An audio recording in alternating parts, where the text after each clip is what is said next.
Welcome back to the Red Dice Diaries RPG podcast with John and Hannah. Hi. And today, as a request from Joe of the Hindsightless podcast, we're going to be talking about the recent TPK, or if you want to look at it another way, the Tale of Two TPKs that I had in my ICRPG campaign.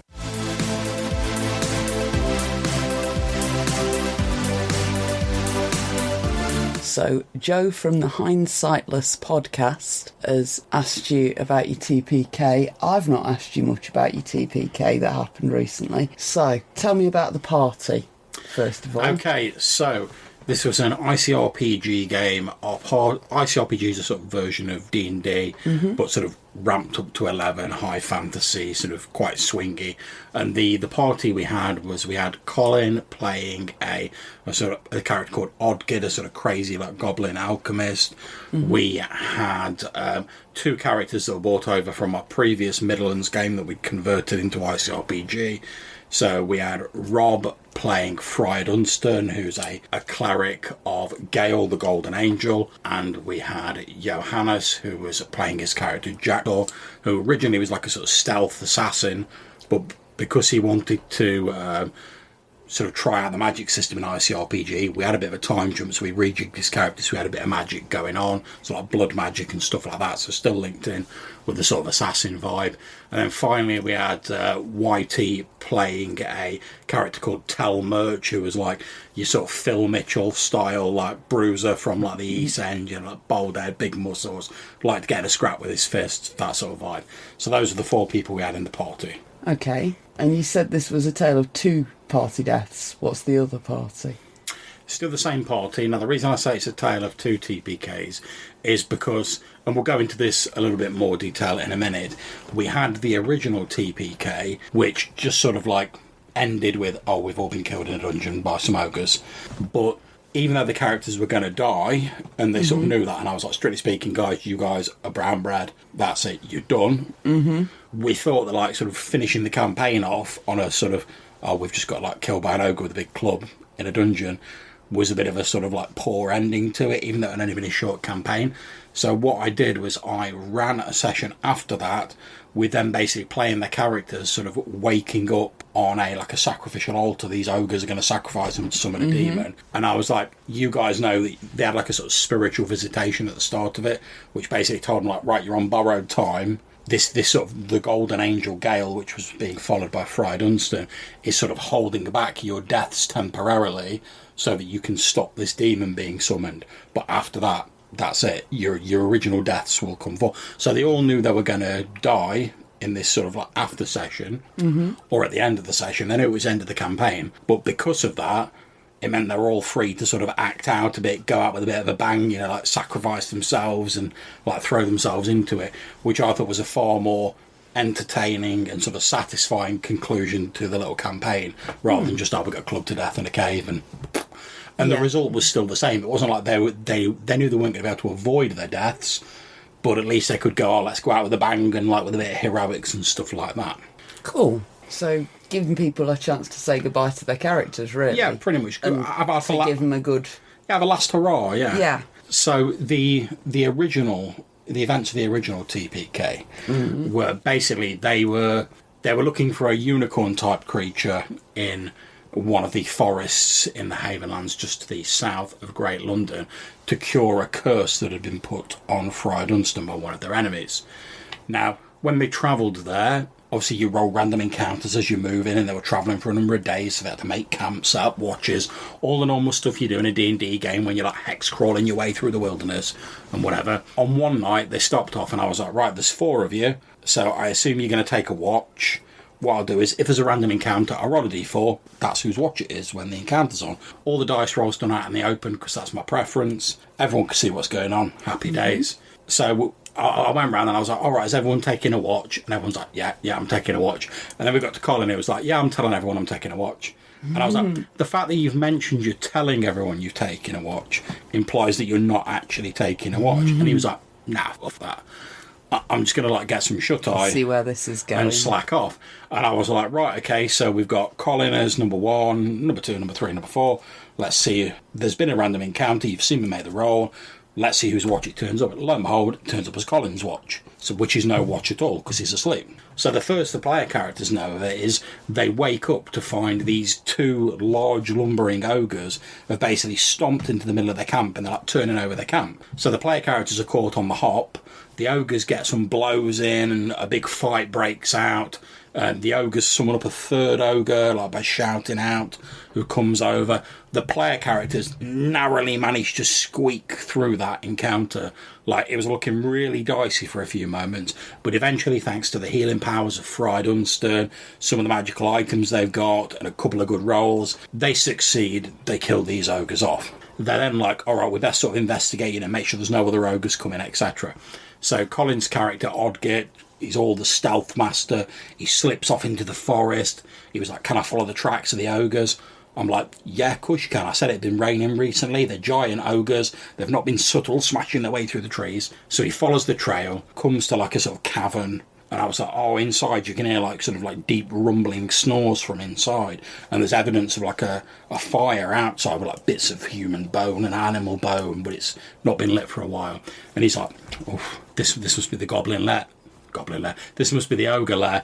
I'll get back and tell the others. So like he back to the others, tells them what's going on, and then bear in mind they've only just survived an encounter with like 3 ogres. They're all like, we best go and deal with them ogres in that lair. And they all go off to do that, and that's where we finished that session. When we started the next session, I was like, right, okay, so you still planning on going into the lair to like kill the ogres? They're like, yeah, okay. So I was like, no problem, I've got it all planned out. I know that the 3 ogres they fought earlier were sort of young, like juvenile ogres. There's another 3 of them in the lair, and there's like the 2 adult ogres. Like, I'm gonna call them like the mummy and the daddy ogre just for like convenience sake in this narrative. So they go, unbeknownst to them, the mummy ogre is like a spellcaster who isn't going to get involved in the combat really. It's going to be the juveniles and like the daddy ogre. So we started off the game. Due to like real life stuff going on, Johannes was a bit late to the game, and because I don't like playing people's characters, I said what we'll do, if it's alright with the rest of you guys, so I want to crack on with the session, we'll say that like you've left Jackdaw outside in case like any other ogres come back as like a lookout, and then obviously when Johannes turns up he can come in and join you as he sees fit. So they went into the dungeon.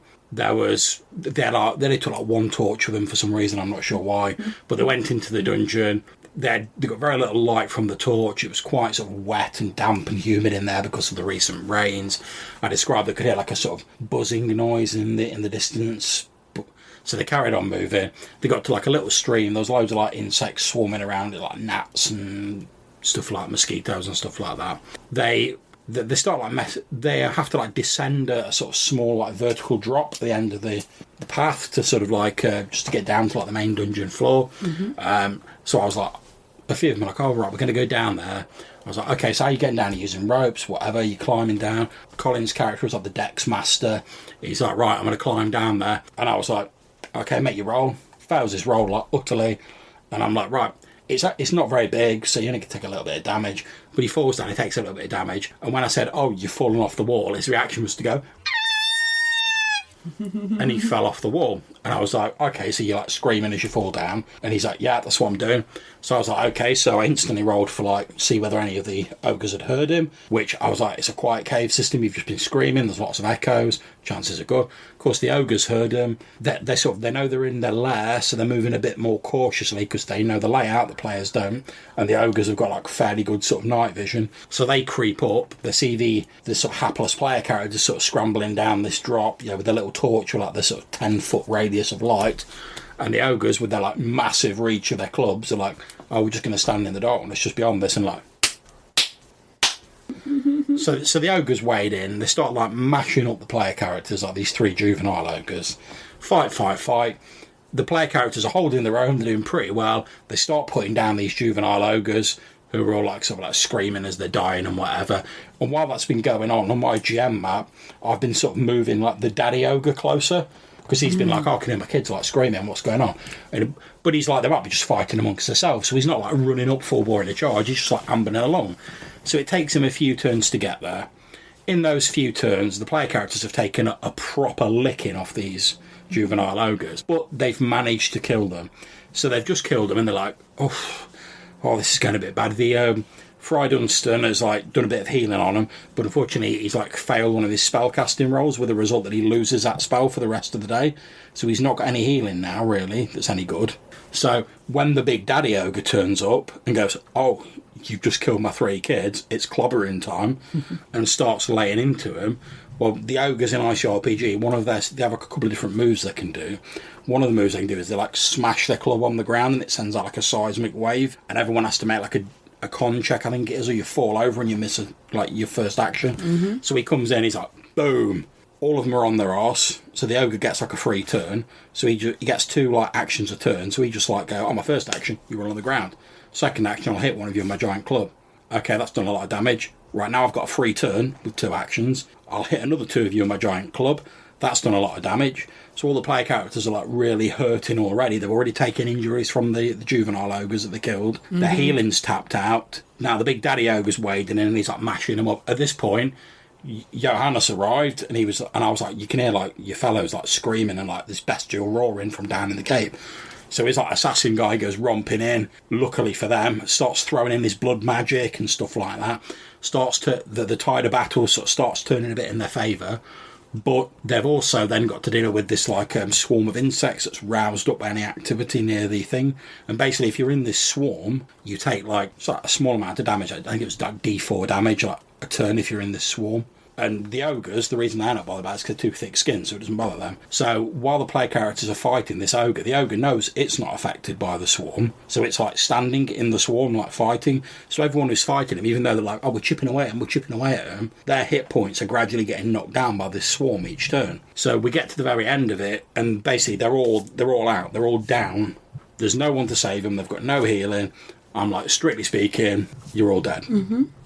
Like we were saying at the start, though, that's not like a particularly satisfying way to end the campaign, because we knew that after we'd finish this, we're going to move on to a different game. So I said, what I'll do is I'll run another session next week with you guys sort of waking up on this sacrificial stone, and you'll have like a vision which will explain what's going on.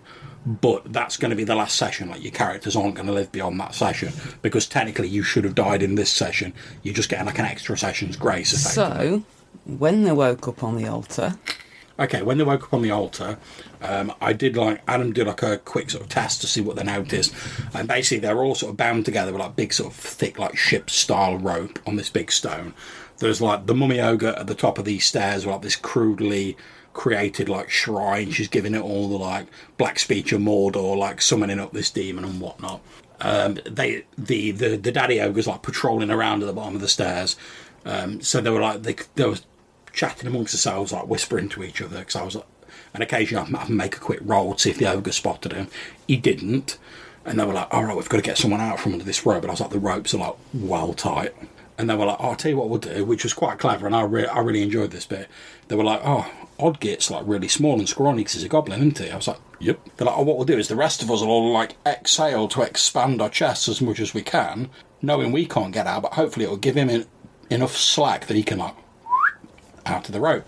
I was like, "Do you know what? Don't even make a roll for that." Yeah, he's about like a quarter of the size of the rest of you. Of course he can. So he slips out, and I was like, I didn't make a roll. I was like, "Right, you reckon you've got like 2 rounds?" As the daddy ogre's like walking backwards and forwards, before he suddenly looks at that stone and is like, "Oh, there used to be 4 people on there. Where's the other guy gone?" So could have, I mean, we're running a bit long already, but to cut a long story short, basically they managed to break themselves free. A fight broke out on these stairs. The friar realised that the ogress was trying to summon up some like old god, some like ancient, not like Cthulhu style, but just some ancient demon. They were trying to delay him as much as possible to like stop them from doing this. At one point, Johannes' character, he saw that, because all their kit was like piled up in the shrine. They had none of their gear, none of the weapons, none of the buffs or anything like that.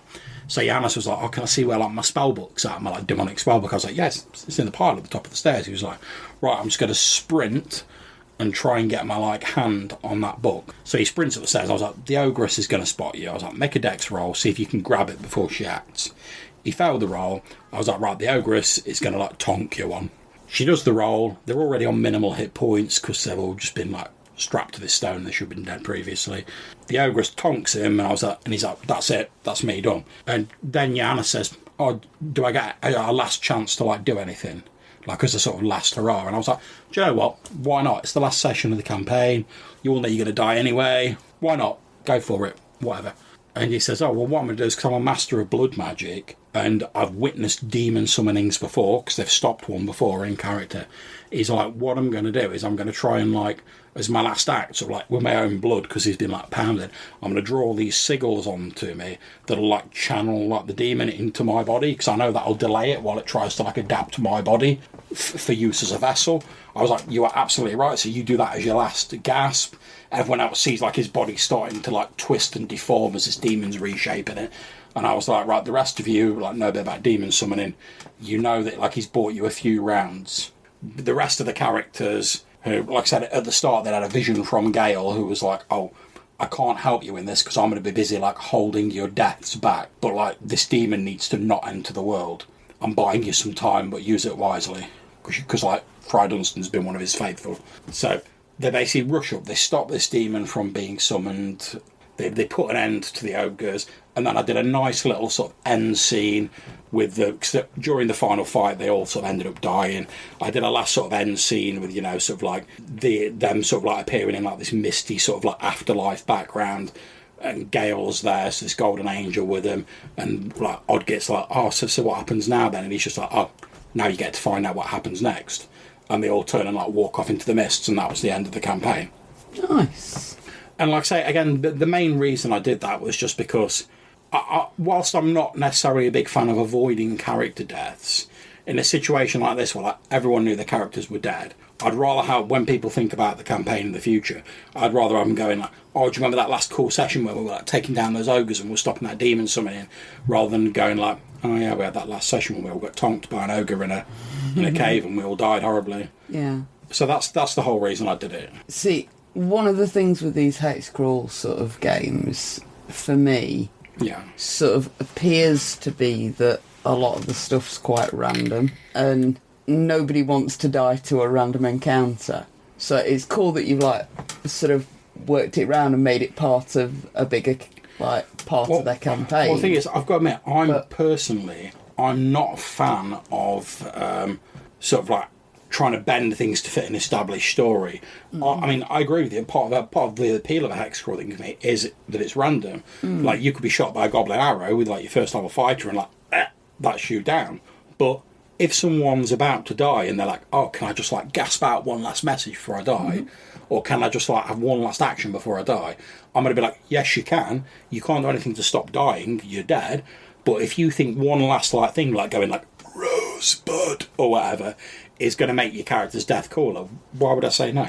That's it. It seems to be that the appeal almost of doing this sort of random stuff is then finding a way to make the random stuff part of the story, rather than it just being like a random goblin that has nothing to do with anything and it may as well not have happened at all. You've like built it into this whole thing with the goddess and sort of works. Yeah, I mean, the thing for me is I'm a great proponent of this. I forget who I heard mention it, but the idea of like whatever happens in the game is the story.